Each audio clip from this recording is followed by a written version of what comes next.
E aí, gente, aqui é o Videl, tô gravando um vídeo nesse domingo, porque minha casa está vazia, está um silêncio, né? E casa vazia, oficina literária. Vou falar de um livro que eu recebi da editora Aleph, que é A Sombra do Paraíso.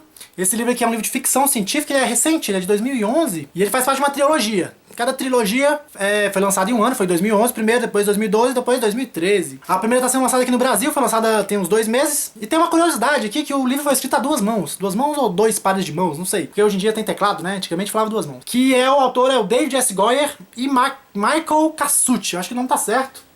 Eu ainda não conhecia esses dois autores, na verdade não conhecia de nome, porque eu já conhecia o trabalho deles. Eles são roteiristas de Hollywood, eles fazem roteiros pra filmes e também pra algumas séries, né? Esse David S. Goyer já fez pro Homem de Aço, esse último filme do Superman, fez o Batman Cavaleiro das Trevas, que eu acho que foi o primeiro, fez pro Blade, acho que o primeiro Blade, e outros filmes. O Michael Cassucci, ele faz outras coisas também, faz séries, ele fez vários documentários, e alguns filmes de ficção científica, escreveu o roteiro.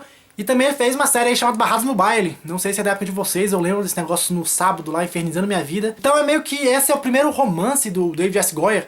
E vocês devem estar achando esquisito um romance escrito a 2 mãos, né? Mas não é a primeira vez que eu vejo isso. Por exemplo, Dragonlance, que é um dos meus romances favoritos, foram feitos desse jeito, né? Os romances são os principais, foram feitos por uma dupla.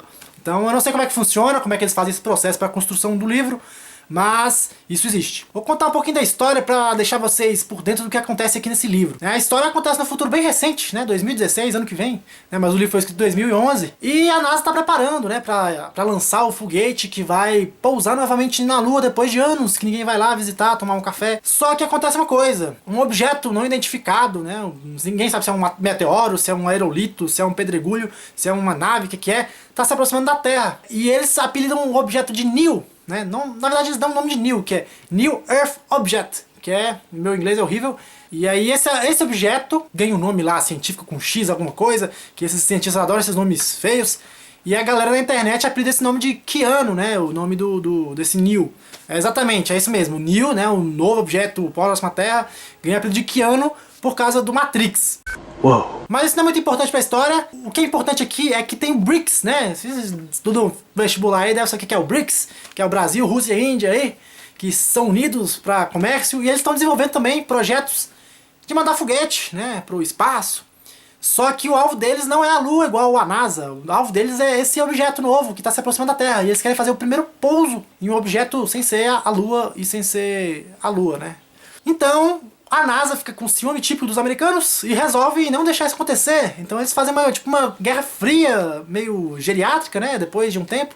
E os dois ficam disputando para ver quem vai chegar primeiro nesse objeto. A NASA desiste de pousar na Lua e foca seus esforços para enviar o foguete, então, para esse novo objeto aí que ninguém sabe o que é. A premissa do romance é basicamente essa. Tem essas duas equipes. Tem um brasileiro na história, achei engraçado.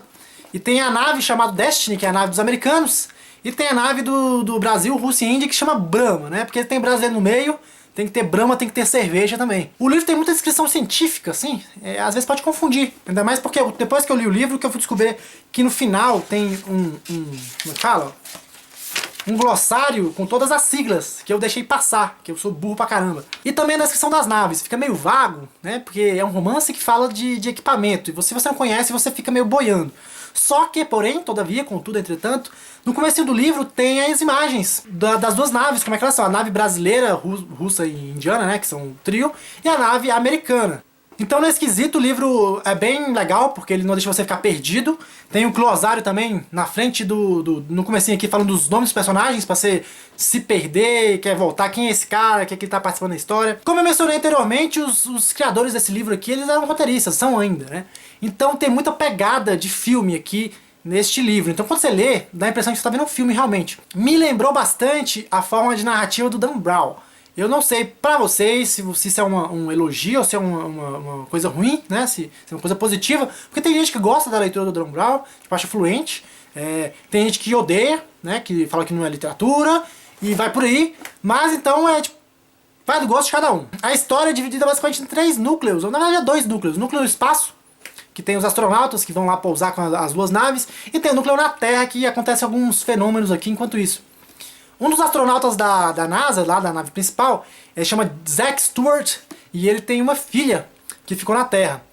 Houve um acidente, ele perdeu a mulher dele, né? Tipo, numa das visitas à NASA, um caminhão explodiu e a mulher dele morreu. Isso no começo do livro, então não é spoiler assim.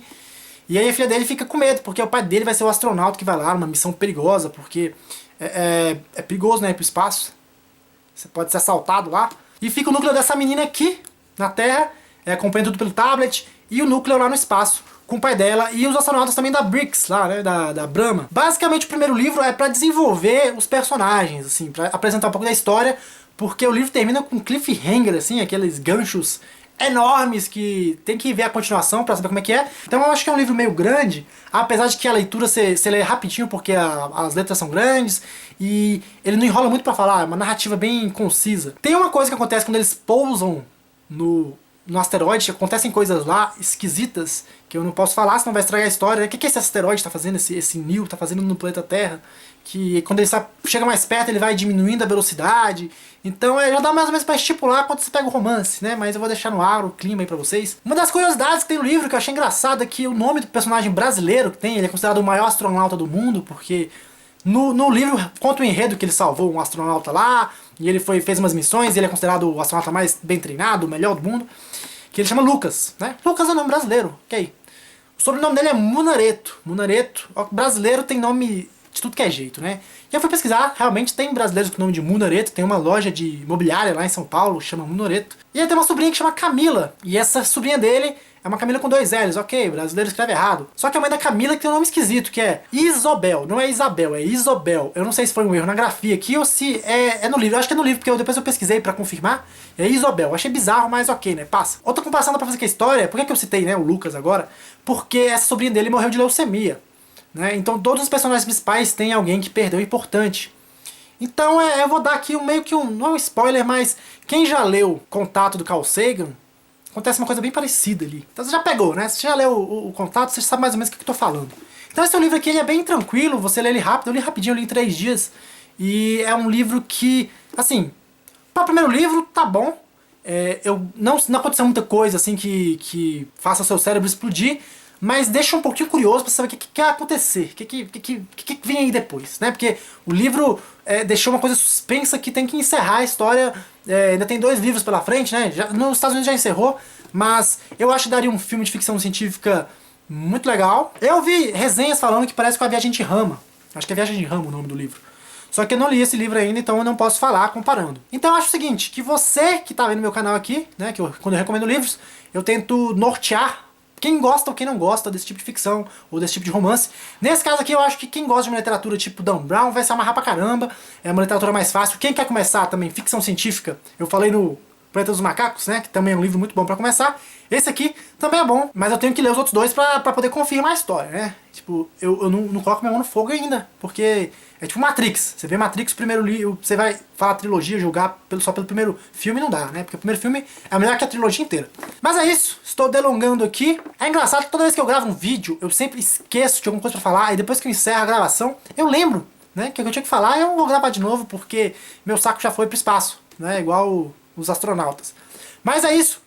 Um forte abraço pra todo mundo e vamos manter a postagem aí, né? Tô tentando, viu? Tá saindo os vídeos. Forte abraço, gente, e até logo.